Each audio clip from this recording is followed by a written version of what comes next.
قسمه عذابونه دې کې بیان شو.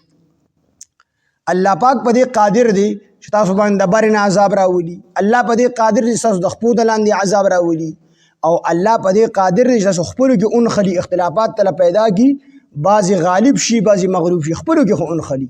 دا درې قسمه عذابونه نو دا په مخکنو امتونو باندې راغلي دي. د بارې نه عذابونه هم راغلي دي، د لاندې نه عذابونه هم راغلي دي، او دغه رنګې یو بل سره په خپلو کې اختلافات هم پیدا شوي دي.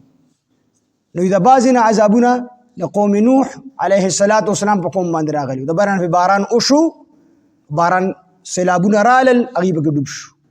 او د لاندې نه هم د دې دپاره اوبه راوتې وي. د قوم نوح علیه السلام چې کوم قوم و په هغې د لاندې نه هم اوبه راوتې، د پاسې نه پې هم باران وشو، د لاندې نه پې هم اوبه راوتې، غرق شو. قوم عاد مضبوط وجودونه، د برې نه پې هوا راله، هوا کې یو بل را پرېښودل، اتر ورځې پې دغه هوا چلېدله، ټول د کجورو تانو په شان پراته، ټول یې ختم. قوم ثمود باندې چې کوم دی چغه وویستله. د لوط علیه السلام په قوم باندې هم د برې نه عذاب راغلی، د برې نه پې کاڼي چې کوم دی راووجه. دغه رنګې قارون چې دی، قارون باندې د ځمکې عذاب راغلی، د لاندې نه پې عذاب راغلی دی.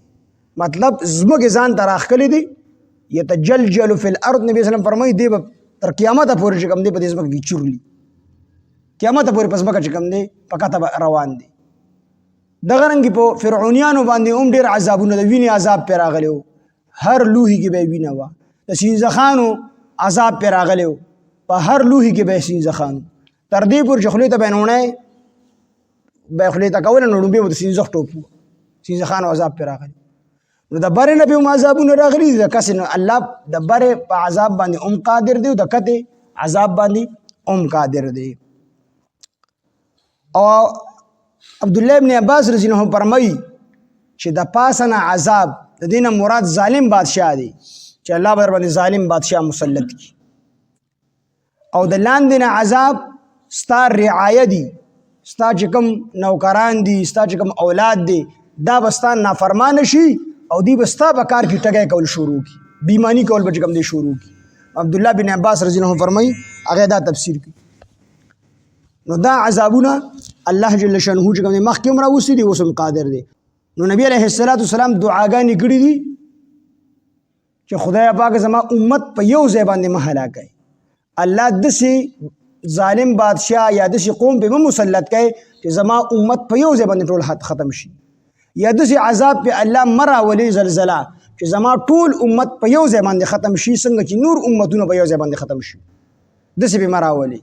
او بیا دا دعا کړی چې الله پاک زما په امت کې د اختلاف نه وي، دی ټول چې کوم دی په یو طریقه باندې روان وي، او دې کې د اختلاف نه راځي، جنګ جګړې دې پکې نه راځي.